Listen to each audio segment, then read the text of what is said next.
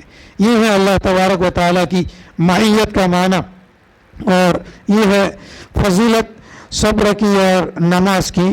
اس کے بعد میں اللہ تبارک و تعالیٰ نے یہ صبر کرنے والوں کی دو مثالیں بیان فرمائی، ایک تو اعلیٰ درجے کا صبر ہے اور دوسرا ادنا اور درمیانے درجے کا صبر ہے۔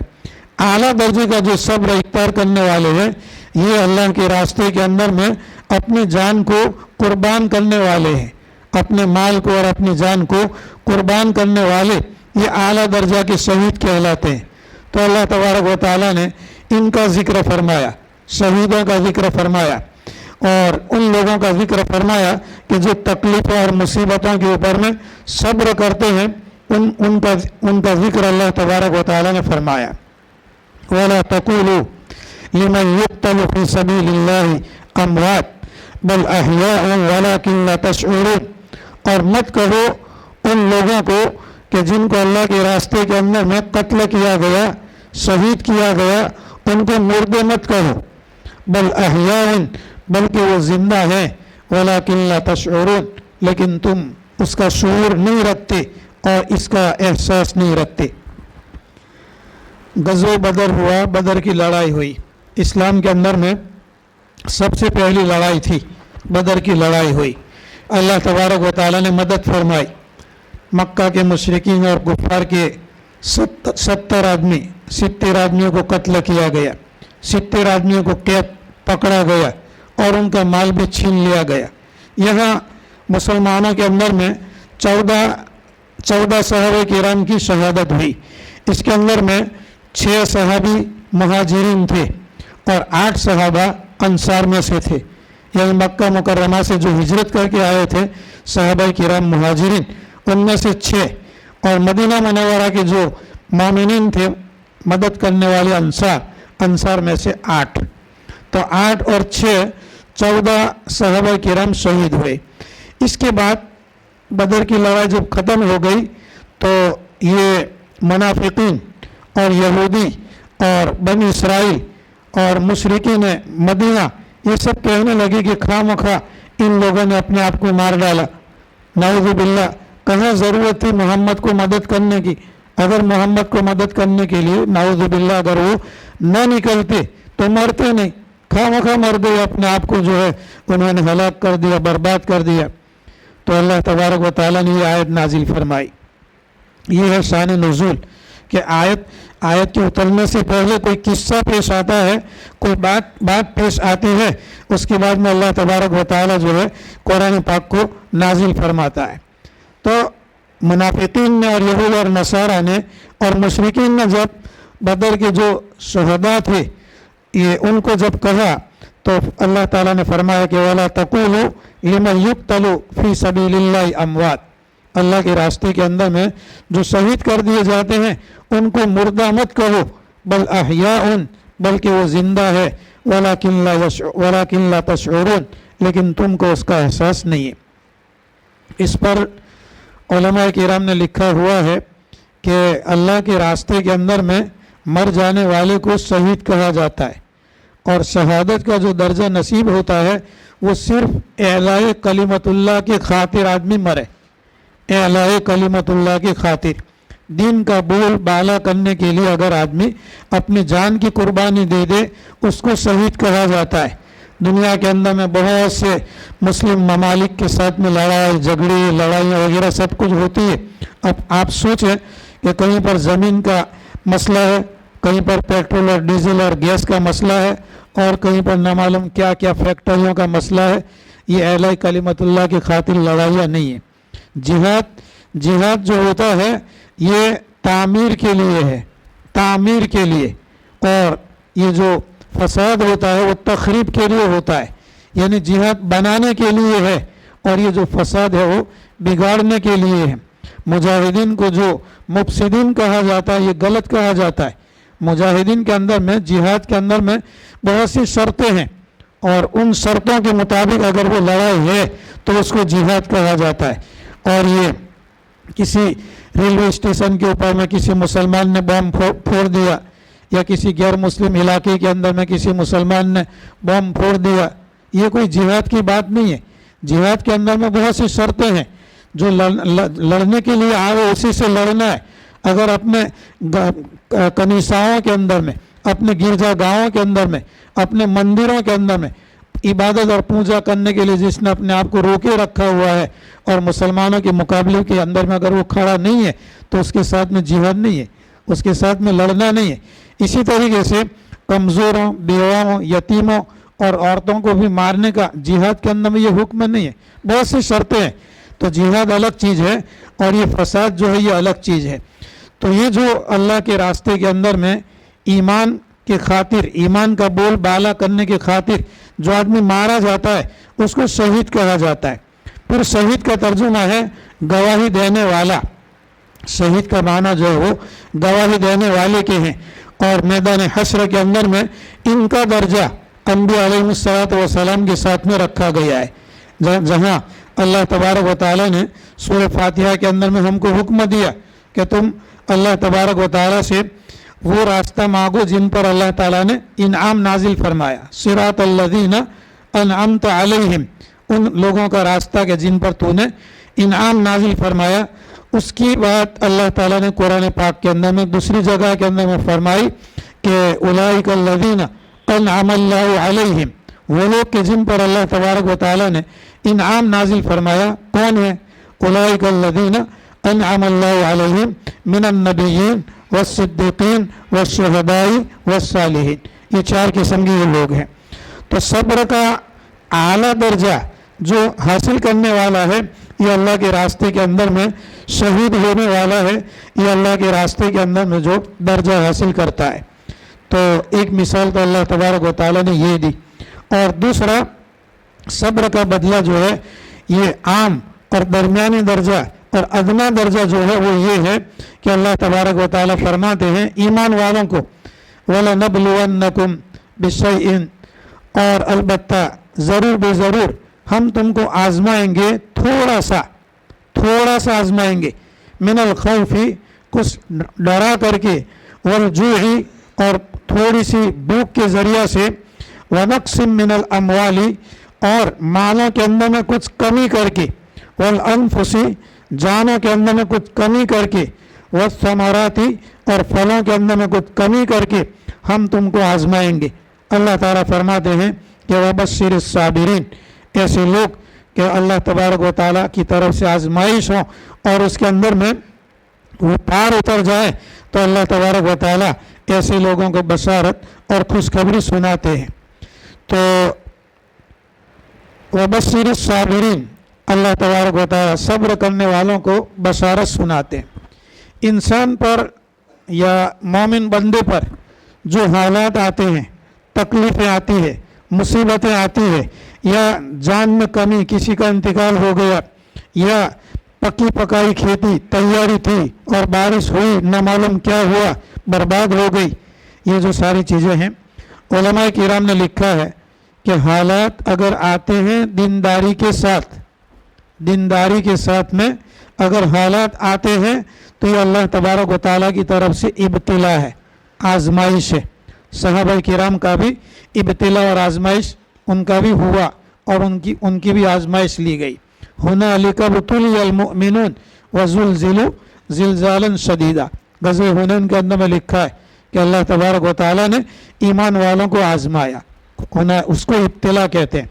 اور اگر بے دینی کے ساتھ، بد دینی کے ساتھ اور گناہوں کے ساتھ، اللہ کی نافرمانیوں کے ساتھ اگر حالات آتے ہیں تو یہ آزمائش نہیں ہے، یہ آزمائش نہیں ہے، بلکہ یہ چھوٹا عذاب ہے، چھوٹا عذاب ہے دنیاوی، اور بڑا عذاب جو ہے وہ اخروی کھڑا رہے گا۔ وَلَنُذِقَنَّهُمْ مِنَ الْعَذَابِ الْأَدْنَى دُونَ الْعَذَابِ الْأَكْبَرِ لَعَلَّهُمْ يَرْجِعُونَ، ہم ان کو چھوٹا سا عذاب چکھاتے ہیں، بڑا عذاب آخرت کے اندر میں چکھانے سے پہلے، لعلہم یرجعون، تاکہ وہ اپنے دین کی طرف، اپنے ایمان کی طرف، اپنے اعمال کی طرف واپس آ جائے، قرآن کی طرف، سنتوں کی طرف، آپ صلی اللہ علیہ وسلم کے نورانی طریقوں کی طرف واپس آ جائے۔ تو یہ صبر کرنے والے ہیں، اور صبر کرنے والوں کی صفات اللہ تبارک و تعالیٰ نے اور بھی آگے بیان فرمائی ہے۔ مختصر ترجمہ کر دوں کہ الصابرین، صابرین کون ہے؟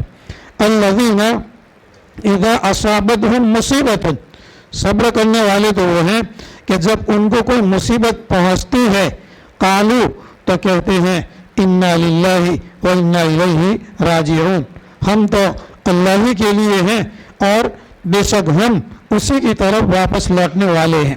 یہ ہیں صبر کرنے والے۔ تو اللہ تعالیٰ فرماتے ہیں اولئک علیہم صلوات من ربہم ورحمۃ، یہ صبر کرنے والے لوگ ایسے ہیں کہ ان کے اوپر ان کے پروردگار کی طرف سے مخصوص رحمتیں نازل ہوگی۔ صلوات، یہ صلات ان کی جمع ہے، بہوچن ہے، اس کا معنی ہے مخصوص رحمتیں۔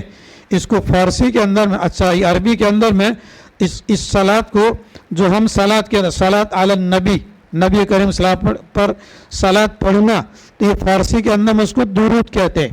ہم کہتے ہیں کہ درود شریف پڑھو، درود پڑھو، یہ درود فارسی لفظ ہے، فارسی لفظ ہے۔ اردو کے اندر میں اس کا ترجمہ ہے پیار کا۔ عربی کے اندر میں صلات، فارسی کے اندر میں درود، اور اردو کے اندر میں اس کو پیار کہتے ہیں۔ مولانا فضل الرحمن گنج مراد آبادی رحمۃ اللہ علیہ نے ان کی جو ایک کتاب ہے، اس کتاب کے اندر میں بہت سی عجیب و غریب باتیں لکھی ہوئی ہے۔ اس کے اندر میں ایک بات یہ بھی لکھی ہوئی ہے کہ درود کا معنی ہے پیار، یعنی اللہ تبارک و تعالی نبی کریم صلی اللہ علیہ وسلم پر درود بھیجتے ہیں، یعنی اپنا پیار اور اپنی محبت نازل فرماتے ہیں۔ تو اللہ تبارک و تعالیٰ کی طرف سے یہ صبر کرنے والوں کے اوپر میں مخصوص رحمتیں نازل ہوتی ہے، ورحمتن، اور عام رحمت بھی نازل ہوتی ہے، وَأُولَئِكَ هُمُ الْمُهْتَدُونَ، اور یہی لوگ ہیں ہدایت پائے ہوئے، ہدایت یافتہ جو ہے یہی لوگ ہیں۔ بعد کی جو آیتیں ہیں جن کے اندر میں صفا مروہ وغیرہ کا تذکرہ ہے، آئندہ کل انشاءاللہ